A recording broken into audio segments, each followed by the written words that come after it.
Hello, and welcome to the J.Gray Report. The Mandalorian, Season 2, Episode 1, Chapter 9, The Marshal. I know it's a mouthful, but this episode was amazing. The acclaimed TV show that brought us new catchphrases and Baby Yoda memes is back, and this episode contained elements of Star Wars I had been waiting to see on screen since I was a kid. Now let me give you some context. I was the type of kid who would bring these guides to school in a big box in 5th and 6th grade, and I'd keep them in the classroom, and kids would come up to me and ask, "Hey, can I borrow this book?" Sure, no problem. There was Choose Your Own Adventure, all these different essential guides. I had quite a library of Star Wars material that kids could borrow. And we would talk about the characters and theory craft of what would happen to these characters in the future. And we would enjoy expanding upon the universe and also reading the expansion to the universe in books, comic books, and especially video games. Star Wars, when I was a kid, was my Marvel, my DC. That was the thing that I knew almost everything about.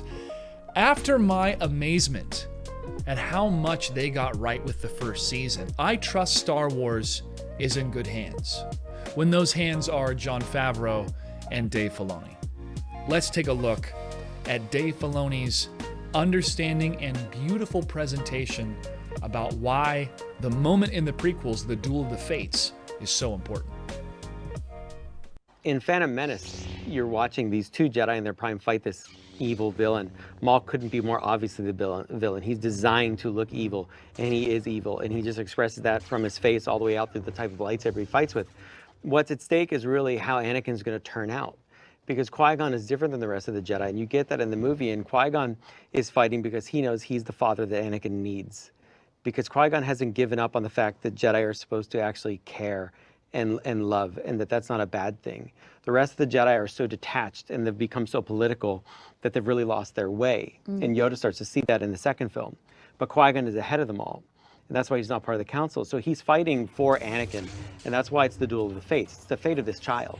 And depending on how this fight goes, Anakin his life is gonna be dramatically different. So Qui-Gon loses, of course. So the father figure, because he knew what it meant to take this kid away from his mother when he had an attachment, and he's left with Obi-Wan. Obi-Wan trains Anakin at first out of a promise he makes to Qui-Gon, not because he cares about him. When they get Anakin, when they find him on Tatooine, he says, "Why do I feel like we've found another useless life form?" He's comparing Anakin to Jar Jar. Excuse me. And he's saying, "This is a waste of our time. Why are we doing this? Why do you see importance in these creatures like Jar Jar Binks and this 10-year-old boy? This is useless." So he's a brother to Anakin eventually, but he's not a father figure. That's a failing for Anakin. He doesn't have the family that he needs. He loses his mother in the next film. He fails on this promise that he made, "Mother, I will come back and save you." So he's left completely vulnerable. And Star Wars ultimately is about family. So that moment in that movie, which a lot of people I think diminish into just a cool lightsaber fight, but it's everything that the entire 3 films of the prequels hangs on, is that one particular fight. Season 2, Episode 1 is a must-see for any die-hard Star Wars fan, and it lays the groundwork for an exciting season. Warning, spoilers ahead. We got a crate dragon! We got a crate dragon! Not since the video games has the magic and mystery of Star Wars captured such fascination with us diehard fans. I mean, the missions in Knights of the Old Republic where you learn the ancient, way back in the day fate of Tatooine, and that it was once a lush planet. Star Wars Galaxies, where you can encounter a crate dragon, try to put together a big group and take down that giant beast, which was almost impossible, and how the pearl was such a coveted item necessary to build lightsabers. This was the type of world expansion we wanted in Star Wars, and sadly, it was sorely lacking, or it felt out of place in the sequel trilogy. Now, a classic story with classic actors. This is the best when it comes to storytelling and paying an homage to previous storytelling. A Western with iconic Western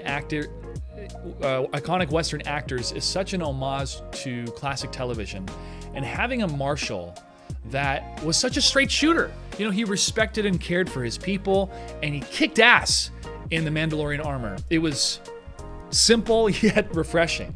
Now, when the marshal addressed his people, he laid it out straight and told them exactly what the predicament was.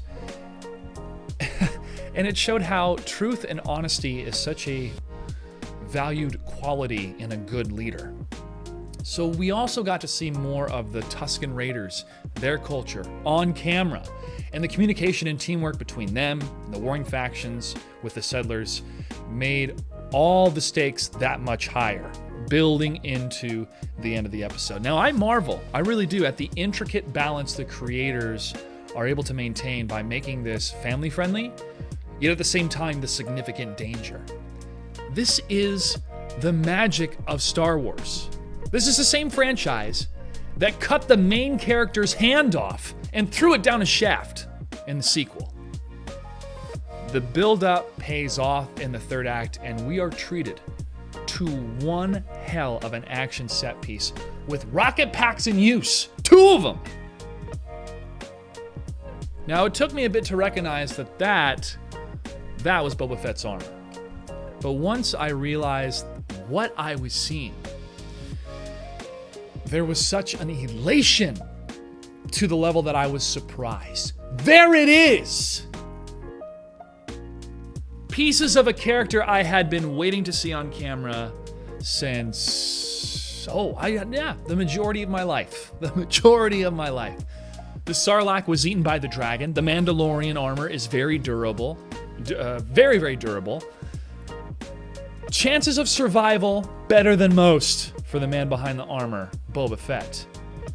Even in the expanded universe, Boba Fett survived the Sarlacc pit. He was able to escape, but he was badly wounded. And Dengar, another bounty hunter, found him and nursed him back to health, and the adventures of Boba Fett continued.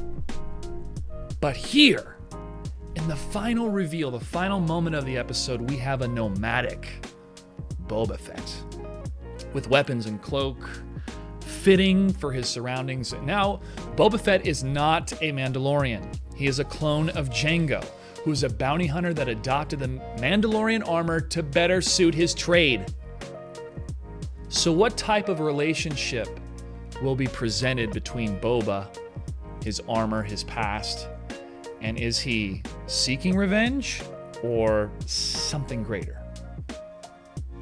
The fact that we get to see Temuera Morrison on screen in the very first episode, and it has been years since we saw him in the prequels. It was a moment in Star Wars history every diehard fan has been waiting for. And the next episode drops Friday. Let me know your thoughts. I will see you online.